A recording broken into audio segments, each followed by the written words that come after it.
Qala Imam Ibn Athaillah Sakandari dalam hikmah yang ke-100 207. Hikmah yang ke-207 itu penyempurna dari hikmah sebelumnya. Mungkin kita baca begitu sardan atau sepintas saja, karena penyempurna daripada hikmah yang sebelumnya. Nanti kita tambahkan hikmah ke-208. Bunyinya begini, hikmahnya adalah la yazidu fi izzihi la yazidu fi izzihi iqbalu man aqbala alaihi. Izzullahi, kemuliaan maha aziz itu bisa dimaknai maha perkasa, maha mulia. Artinya sifat kemuliaan aziz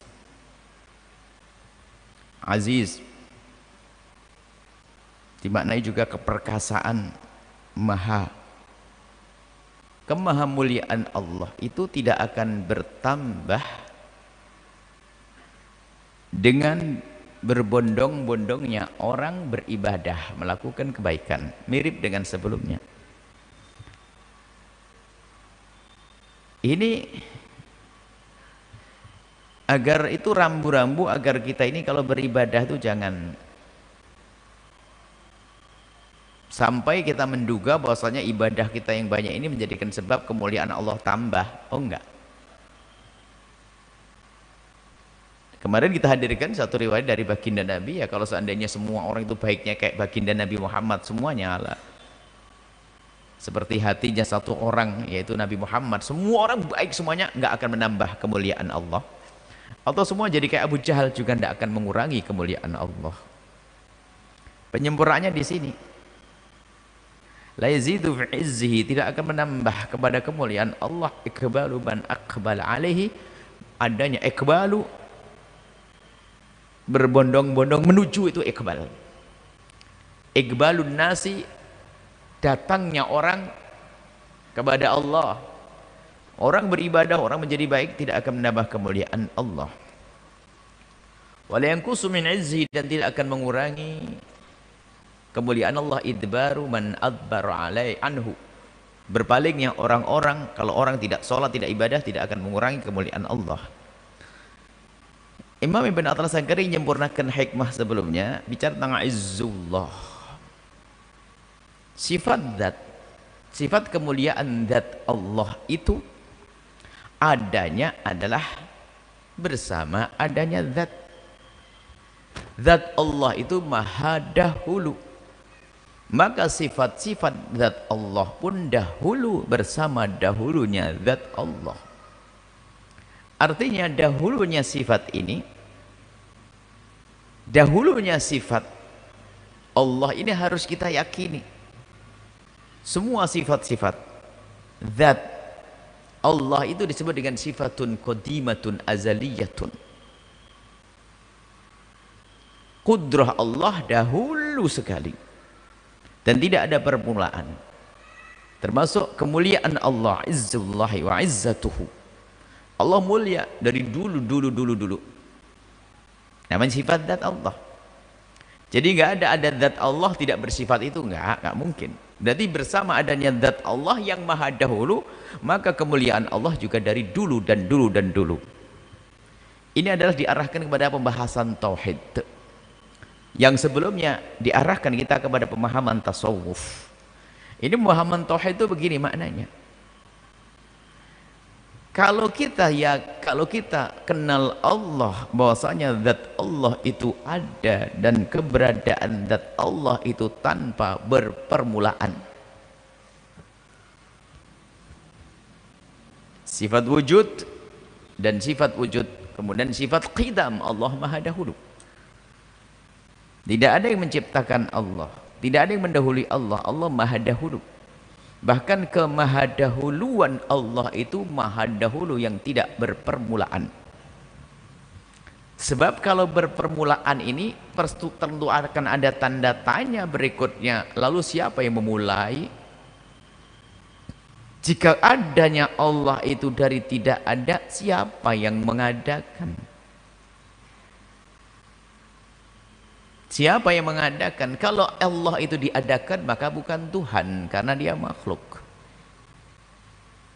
Makanya sifat Allah wujud wujud ada. Bukan sekedar ada, Allah itu ada dan yang mengadakan semuanya dan tidak diadakan. Dan adanya Allah itu maha dahulu. Ini keimanan.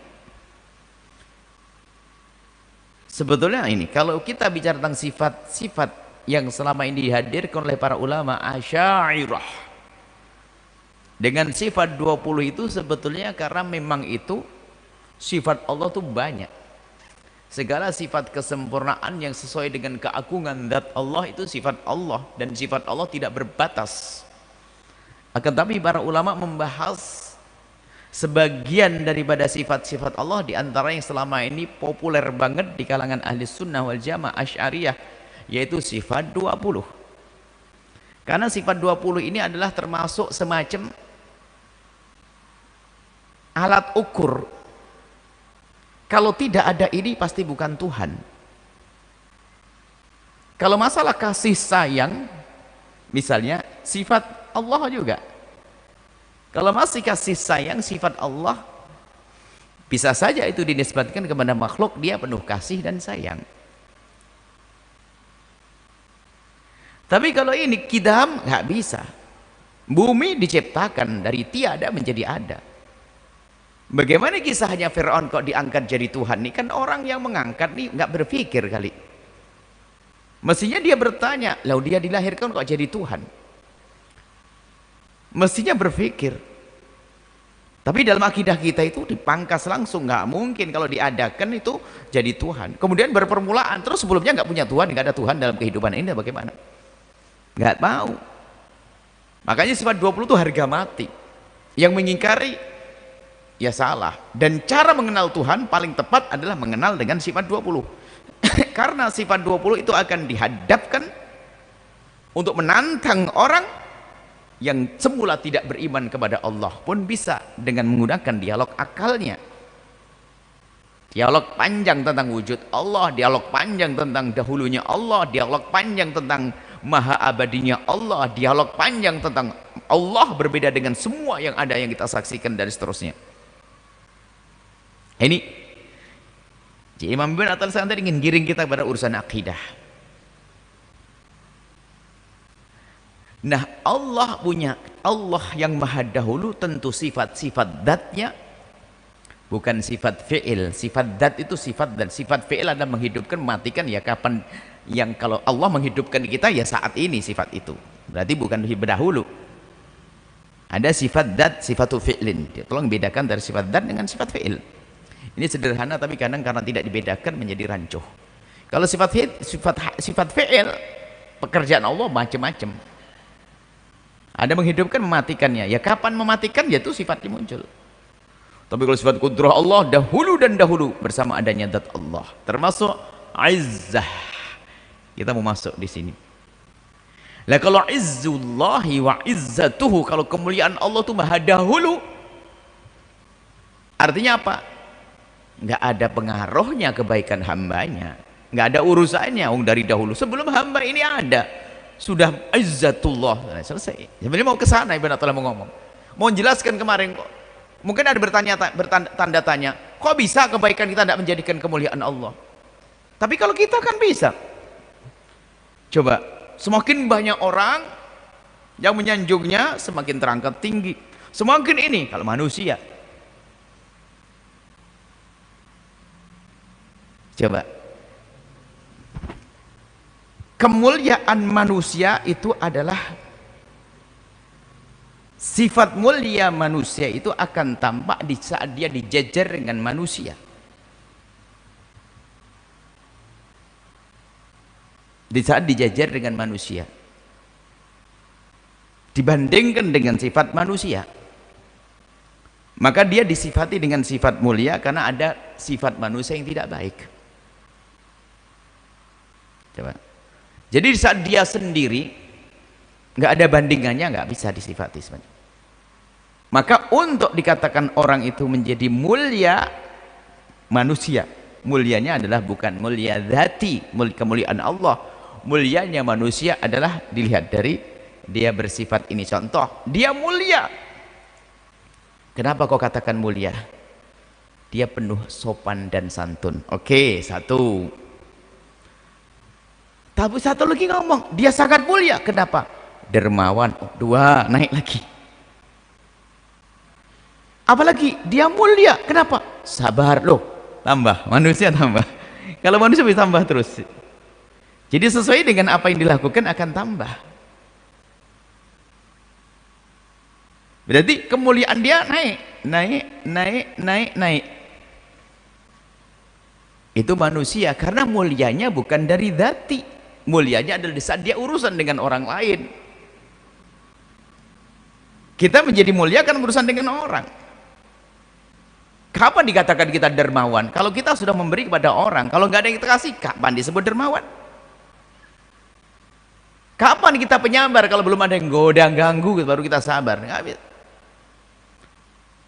Maka di sini ada seolah-olah ada pertanyaan bahwasanya kita menjadi ini karena kebaikan-kebaikan yang dilakukan naik. Maka jadi kebaikan di kita kenapa tidak menjadikan Allah semakin mulia? Nah ini beda. Kalau kebaikanmu, kemuliaanmu itu akan terus naik karena kebaikan-kebaikan di saat kau berurusan dengan manusia atau dengan selain dirimu, maka akan menjadi naik kebaikanmu. Tapi Allah, kebaikan Allah tidak ada urusannya dengan siapapun dari makhluknya. Sebelum adanya makhluk, kemuliaan Allah sudah ada. Maka karena kemuliaan Allah sudah ada sebelum adanya makhluk, maka bersama adanya makhluk tidak berubah. Itu. Sehingga baik itu makhluk berbuat baik atau makhluk berbuat jahat, tidak. Karena makhluk itu adalah baru diciptakan oleh Allah, dan izzullahi wa izzatuhu, kemuliaan Allah adalah dahulu dan maha dahulu. Tidak akan berubah. Begitu juga berpalingnya manusia dari Allah tidak mengurangi kemuliaan Allah. Setelah itu tentu ada pertanyaan. Lah kalau memang kebaikan kita ini nggak akan berguna untuk Allah, maksiat kita juga tidak berguna untuk Allah, lalu untuk apa kita harus banyak melakukan kebaikan? Pun Allah tidak butuh dengan perbuatan baik kita. Bahkan Allah tidak butuh dengan kita. Nah, gitu. Maka jawabannya itu, kebaikan yang dilakukan oleh seorang hamba itu bukan untuk Allah, akan tapi sesungguhnya itu akan kembali kepada dirinya sendiri. Nah, dalam perbincangan ahli iman sangat jelas, karena ada kehidupan setelah kehidupan di dunia ini, yaitu kehidupan di akhirat. Tapi sebelum kita bicara tentang keimanan, dalam rumus berbuat baik itu kan sama. Jadi begini, kalau dalam tatanan hidup kita bersepuluh, berlima belas, kita punya rambu-rambu agar kita tidak nyubit orang lain. Berarti apa? Saya tidak boleh nyubit orang. Karena kita satu tim, satu grup, maka dia pun tidak boleh nyubit saya. Maka secara otomatis saya aman dari cubit. Saya aman daripada gangguan siapapun. Jadi kalau kita singgung pada pertemuan yang jauh, jadi gini, larangan yang Allah berlakukan kepada seorang hamba itu seolah-olah kan pembatasan dan pengekangan.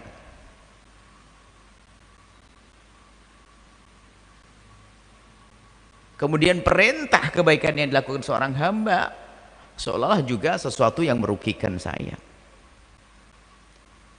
Itu kan pikir pendek. Kalau dia berpikir cerdas kan begini, di saat engkau tidak boleh mencuri, bukan membatasi dirimu untuk mengambil miliknya orang lain, sebetulnya lebih dari itu. Kalau kamu dilarang mencuri, sebetulnya jutaan manusia di kiri kananmu juga dilarang mengambil barangmu, kan? Larangan kembali kepada dia. Masalahnya, jadi kalau kita dilarang mencuri, jangan rasa kok nggak boleh mencuri, kok nggak enak banget, repot, masa itu nggak boleh. Iya, selagi kamu dilarang mencuri, maka orang di sana pun juga dilarang mencuri milikmu.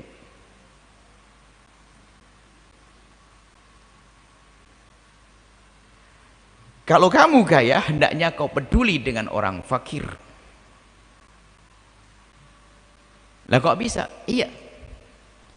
Sebetulnya perintah itu bukan merugikan kamu, wahai si kaya. Jika selamanya kau kaya, enak. Tetap seperti itu. Jika ternyata kamu fakir, nah, rambu-rambu di situ adalah si kaya menolong kamu. Jadi sebetulnya kebaikan yang dilakukan itu sebetulnya seolah-olah kepada orang lain, pada hakikatnya juga kepada dirinya. Itu dalam obrolan urusan dunia. Sebelum kita bicara tentang pahala di hadapan Allah nanti. Kalau sudah kita masuk wilayah pahala, lebih gede lagi. Jadi kalau kita melakukan kebaikan kepada seorang manusia, di akhirat sudah mendapatkan pahala. Di samping di dunia sudah diberi juga oleh Allah kebaikan balasan. Kalau semuanya menjalankan rambu-rambu berbagi, maka semuanya akan dapat, nggak ada yang kurang. Kalau semua mematuhi rambu-rambu agar tidak nyakiti orang lain, maka kita tidak pernah sakit, karena saya pun juga orang, bagi dia adalah orang lain. Kalau saya tidak boleh menyakiti orang lain, dan di kampung itu larangan menyakiti orang lain, saya pun tidak disakiti. Cuman kan dalam perbincangan berbuat baik, dalam perbincangan kaum beriman kan tidak dalam ranah basa-basi sosial, agar kalau kamu tidak ingin dicubit jangan nyubit orang, kan tidak sampai di situ. Kalau rumahmu pengen dijaga oleh tetanggamu, kalau rumah tetanggamu kamu jaga dong, biar kalau pergi nanti, kalau kamu pergi dia menjaga rumahmu. Itu kan dalam basa-basi sosial, etika yang sangat terbatas dalam kehidupan di dunia ini. Cuman kita kan nggak sampai di situ, tidak hanya sampai di situ dalam Islam. Sangat luas sekali pembahasan yang ada di dalam Islam. Bagaimana urusan dengan tetangga langsung dihubungkan dengan Allah. Man kana yu'minu billahi wal yaumil akhir falyukrim jarah. Yang beriman kepada Allah dan hari akhir hendaknya bisa muliakan tetangganya, dan tetangga ini mutlak, nggak ada batasannya. Tetangga apapun, tetangga kafir sama. Ini kan enak untuk tetangga, jelas enak untuk tetangga. Kita diperintah muliakan tetangga, seolah-olah kan begitu saja. Lebih dari itu sebetulnya kita pun akan jadi tetangga dia pun mendengar yang serupa, kita pun mendapatkan kebaikan. Tapi ahli iman tidak sampai di sini, ini kan basa-basi sosial. Nah, kita tingkatkan iman, urusan kepada Allah Subhanahu wa taala. Sehingga apa yang kita lakukan ini adalah ada pahalanya nanti di hadapan Allah Subhanahu wa taala. Apa artinya? Jadi semua yang kita lakukan ini dari kebaikan-kebaikan ini adalah untuk kita, baik kita di dunia atau di akhirat. Sama, kejahatan yang kita lakukan pun juga untuk kita. Selagi kita mencuri dan kita katakan mencuri nggak apa-apa, tunggu saja besok barangmu juga hilang dicuri oleh tetanggamu. karena kita mengatakan kejahatan itu bukan sebuah kejahatan. Nah ini ya, berarti di sini akan kita, Imam Ibn Attal ingin memahamkan bahasanya kebaikanmu itu untuk kamu, bukan untuk Allah. Allah nggak perlu itu semuanya. Kemuliaan Allah sudah akan berubah, maha mulia. Dan di saat seorang hamba berpaling dari Allah, yang rugi kamu, itu loh. Kamu sendiri yang rugi berpaling dari Allah. Allah nggak butuh. Anda tidak memerlukan itu semuanya. Tapi itu demi kebaikan dirimu di dunia dan di akhirat. Nah ini yang harus kita fahamkan dalam melakukan kebaikan itu. Selama ini, biarpun kita orang beriman, kalau kita melakukan kebaikan itu ukuran kita hanya untuk kemaslahatan di dunia, itu yang sering.